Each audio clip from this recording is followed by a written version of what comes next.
What's the hardest thing you've had to forgive, or never could? Do you know your true worth? Because for 5 straight years my birthday meant nothing at home, while my brother got confetti, speeches, and champagne. I didn't argue, I didn't beg, I didn't even protest. I just learned. And once I understood what was going on, I stopped expecting anything from them and started building my own plan, one that none of them would see coming. It started with something small, keeping track of the dates. My birthday fell on the calendar like a sticky note nobody noticed, while Evan's birthday was treated like a national holiday.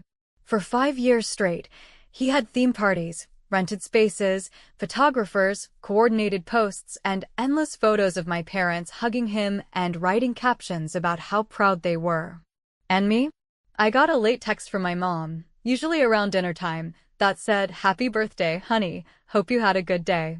Sometimes my dad added a thumbs-up emoji. That was it. No cake, no dinner, not even a small gesture. After the second year, I stopped pretending I didn't notice. By the third year, I realized it wasn't going to change. By the fourth year, I was numb to it. By the fifth year, I was already somewhere else in my head, quietly building leverage. At work, I had already carved out a reputation as the person who could clean up other people's disasters. So when a project landed that no one wanted to touch, a nightmare client with a history of walking out on contracts, my boss, Dana, asked me if I could take it on. I said yes, but not because I felt heroic. I said yes because I had already decided I was going to make this project the foundation of something bigger. I worked through nights, untangled years of messy deliverables, and got the client not only to stay but to expand their contract. The numbers spoke for themselves, and I knew exactly what I wanted in return. I didn't ask for flowers, praise, or a public shout-out at the company meeting. I scheduled a one-on-one with Dana and said I wanted a performance addendum. I told her I wanted a structured, results-based bonus added into my contract. And then I added one more line that I knew would matter: confidentiality. I wanted the bonus handled through legal, kept out of the company's casual chatter, and processed only through finance. Dana raised an eyebrow, but she didn't argue, because the data was on my side. The client's numbers justified every word I was saying. Within a week, legal had drafted the addendum. I read every line carefully, especially the one that said the bonus would be wired directly after the client signed off on milestones. Then I signed it, closed my laptop, and thought to myself, now we wait. Meanwhile, at home, Evan was in the middle of planning another elaborate party. He had a group chat going with my parents and half the extended family, debating what kind of champagne would look better in photos. I was in the chat, technically, but mostly invisible. Whenever I tried to contribute, my comments got skipped or brushed off. One night, he sent out a message asking who could help him confirm the lighting package for the venue. I typed, "I can look into it for you." He left the message on scene, never responded, and the next day thanked someone else for handling it. That was the moment I quietly deleted my alerts for the chat. I didn't leave, I wanted to watch, but I decided I wasn't going to lift a finger anymore. When my boss confirmed that legal had signed off on the bonus agreement, I felt something shift inside me. It wasn't excitement. It was a sense of control, a sense that I had finally created something my family couldn't minimize or ignore. This wasn't about throwing it in their faces yet. It was about knowing that I had a safety net, my own piece of ground they couldn't walk over. And just to drive the point home for myself, I did something petty but satisfying. The night before one of Evan's planning calls, I sent a short, polite text to the family group. "Sorry, can't join the call, I'm on a deadline." That was it. No excuse, no apology. Just a clear statement that my time was already spoken for. They didn't even respond. And I knew they wouldn't, because they never thought my schedule mattered. But for me, it was a quiet declaration. Later that night, I opened my email and saw the official PDF from legal with my signed addendum attached. My bonus was no longer a maybe. It was a promise, written into company policy, shielded by confidentiality. I sat back, read it twice, and closed my laptop slowly. And in that quiet moment, I told myself the one sentence that would carry me through everything that came after. Now we wait. The strangest part about being the quiet one in a loud family is that people confuse your silence with agreement. So while Evan kept auditioning for center stage with a new theme every season and my parents rotated between admiration and logistics management like a well-rehearsed duo, I began running a separate playbook that no one needed to approve because it required only my attention, my patience, and the kind of discipline you build when you stop begging for the bare minimum and start documenting what is real. I started with the calendar because the calendar does not lie, and I opened a simple note where I wrote down every time I showed up for something that mattered to them, and every time a milestone of mine was met with a shrug. And soon the list had a rhythm that even I could not pretend was accidental, with my name tied to errands and setups and last-minute saves, while Evan's name hovered over speeches and photo dumps and an applause track you could practically hear through the screen, which sounds petty until you realize that data is not drama. Data is just proof you can pull out when someone claims they never saw the pattern. When the next round of party planning kicked off, I stayed in the group chat because leaving would have been interpreted as an offensive move and invited hours of policing that I did not owe anyone, and instead I studied the small things, like how my mother would ask Evan if he needed help choosing a caterer while sending me a one-line question about whether I could pick up napkins on my way from work, and how my father would ask Evan for a guest list spreadsheet while telling me that my career sounded stressful and maybe I should consider something less intense, and how people who call themselves practical somehow never ask the golden boy to be practical because optics are easier when someone else does the heavy lifting. So I let the optics sit, and I adjusted my behavior where it would sting without drama, which meant no more driving across town to meet vendors, no more chasing RSVPs for an event I did not organize, and no more long explanations for why I could not bail out someone else's timeline. And to make the point cleanly, I sent Evan a short note congratulating him on his theme choice. Included a decent gift card I had bought entirely with points, so it cost me nothing beyond the click, and signed off with a line that sounded casual, but felt like steel in my mouth, something like, "I hope it's everything you want," because I knew he would read it as support while I would know it was a boundary dressed in neutral cloth. At work, the numbers landed exactly where I needed them to land, because the problem client stopped being a problem once someone competent fixed the mess, and then refused to perform gratitude when they did the right thing, and as the milestones cleared, my boss forwarded the confirmation to finance with a note that said the addendum terms were met and to schedule the transfer accordingly, and when I saw the message roll in from the controller acknowledging the date, I closed my eyes and felt an almost childish urge to tell someone, but I did not, because the first time you keep a win entirely to yourself is the first time you realize how much of your power you gave away by narrating your life to people who did not clap for you when it counted. Maya is the only person I allowed into the circle of what was coming, and even with her I did not give specifics. I just said that I was tired of training my heart to swallow the small humiliations that arrive disguised as traditions, and that I was not going to make a speech about fairness, because I had something better, which was a decision that would not require a fight, a decision that would make sense on paper and look harmless in public and feel like fresh air in my lungs. And she looked at me over her coffee and said I sounded calm in a way she had not heard in years, which told me I was pointing in the right direction. Meanwhile, the family chat continued like a little theater that did not know the audience had changed, with Evan arguing about a custom neon sign, as if the fate of the party depended on a font. My mother comparing charcuterie options as if cured meat could fix character, and my father posting a link to a luxury shuttle service, like he was managing a corporate offsite, and through it all I typed almost nothing. I liked a message here and there so no one could accuse me of being distant, and I watched the way they ignored my moments, because watching it clearly was the antidote to pretending it hurt less when you explained it away. When the email from finance finally arrived, it was as plain as every other transactional message I receive in a week, a simple line stating that the bonus would be processed on the confirmed date per the executed addendum. And I sat with that sentence for a long minute, because it held something no family tradition had ever given me, which was certainty that did not require an apology. And in that quiet, the question that had been pacing in the back of my mind stepped into the light, not how much can I get them to care, but what would I build if I removed permission from the equation entirely? That night, Evan sent a breathless update about the Champagne Tower and asked who could arrive early to help with placement, and without heat or guilt I typed that I could not make it early because I had a morning meeting and an afternoon deadline that could not move.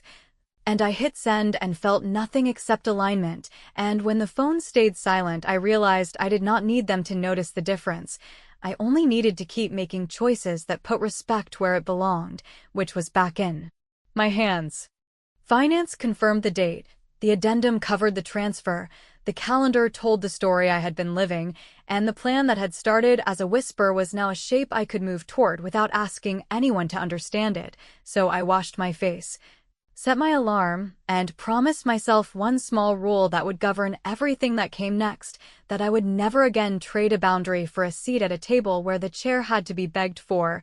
And with that promise in place, I looked at the ceiling and asked the question out loud because it needed air.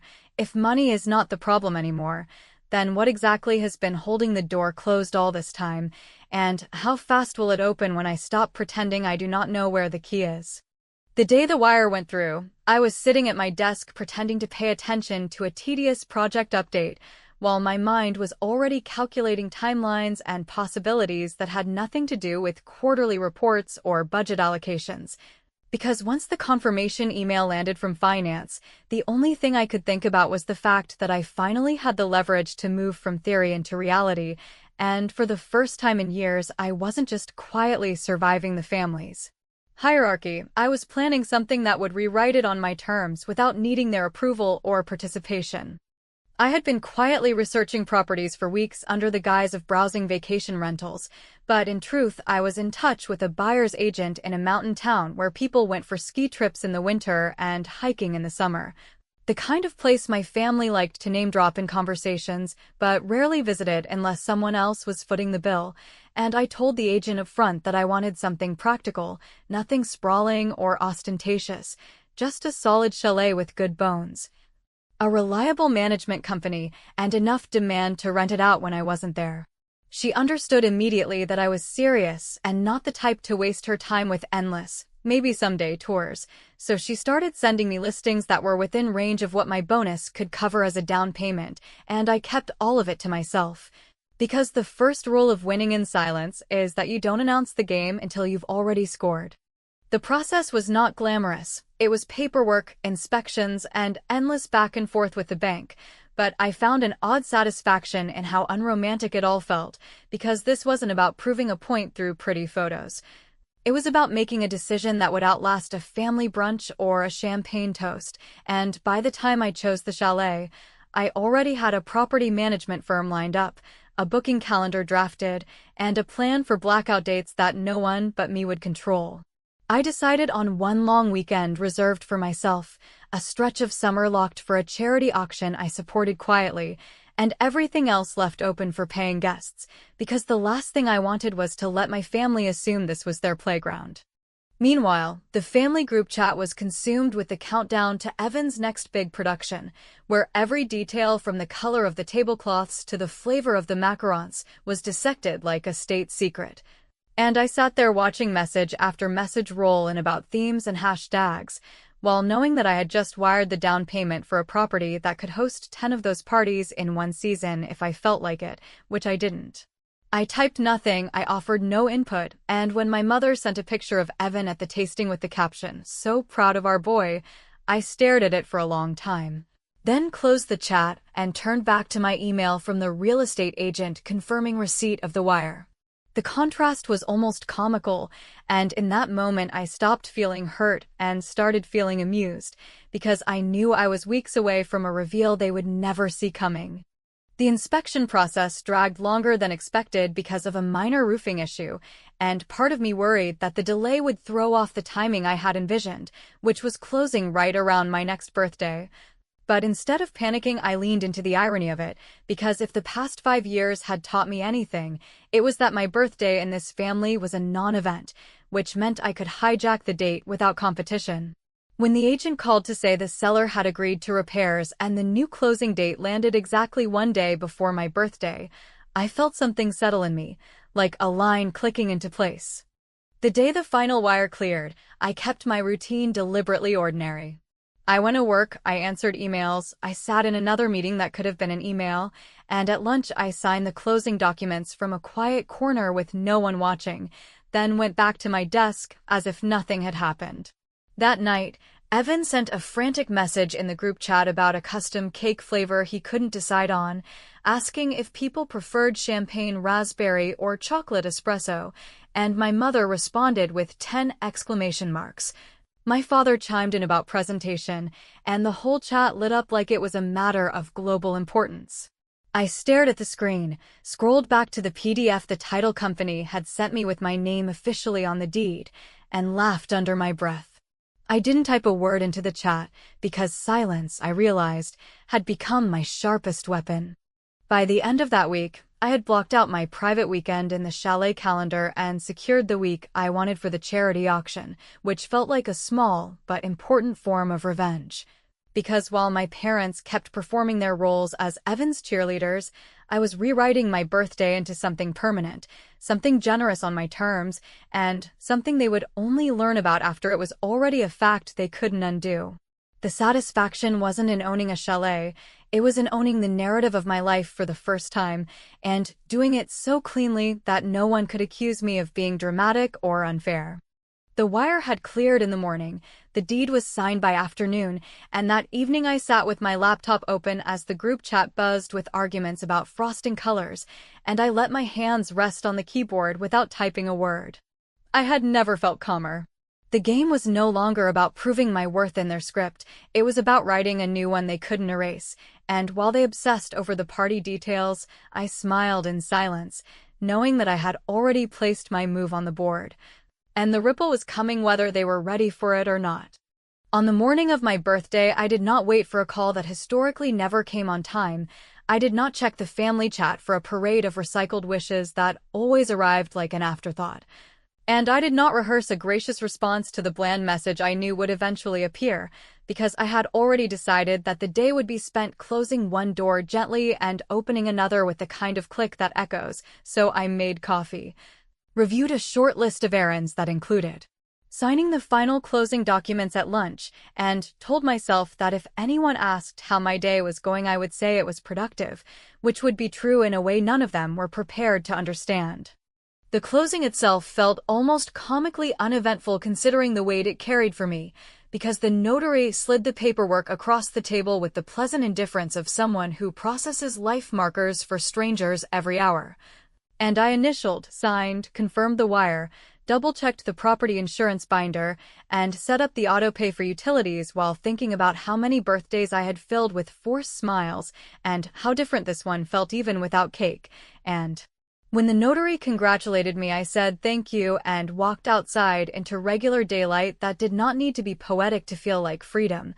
Then I sat in my car and stared at the deed on my phone for a long breath before opening the camera, holding the key in my hand, and taking one plain photo that did not try to sell anything except the truth that I was done being the quiet support act in a show I did not want to attend. I wrote the caption in one pass because the line had been waiting in my head for weeks, a simple sentence that said, "Birthday solved. First day is for people who believed I could do it," which carried no gloating and no names yet communicated everything I needed the right people to hear, and I posted it without a filter, turned off the comment previews so I would not watch the feedback roll in like a slot machine, and put my phone face down long enough to breathe, which is exactly when the family text arrived, a late afternoon message from my mother that read like a calendar reminder, something along the lines of "Happy birthday, hope you have a nice evening," and a separate note from my father suggesting that we do something as a family this weekend if schedules allow, which made me smile because the universe has a sense of humor, and then Evan sent nothing at all, which was fitting and instructive. When I finally picked up my phone, the notifications stacked like a deck of cards, with messages from old colleagues, school friends, clients who had become friendly over the years, and a few relatives who always noticed the undercurrent before anyone else. And I answered selectively, because a win like this teaches you that access is a form of currency and you do not spray it around like confetti. So I wrote back to the people who had actually shown up for me in small, consistent ways. I thanked my boss for the quiet support that had made the numbers possible, and I let the rest sit while I walked into my apartment and poured water and let my shoulders drop.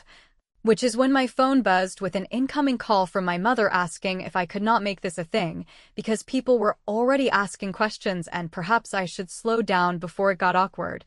And I said as evenly as I could that I was not making anything a thing. I was stating a boundary in a way that was clean and public and not up for debate. She shifted into the tone I know too well, the one that sounds like concern but functions like control, telling me that the family would love to plan a weekend at the chalet to celebrate everything together, perhaps over the holidays since that would be festive. And I answered with the sentence I had prepared for precisely this moment, that the property is a business asset with standard rates and blackout dates, and that I would be happy to share the booking link like I do with anyone else, and the silence that followed was not loud, but it was honest, which in our family is rare enough to be disorienting, and after a beat she said that she would talk to my father and circle back, which I knew meant a strategy meeting with Evan. Minutes later, Evan texted me directly with a breezy tone that read like a demand wearing a hoodie, saying he would take New Year's week because it would be good content and everyone would love it.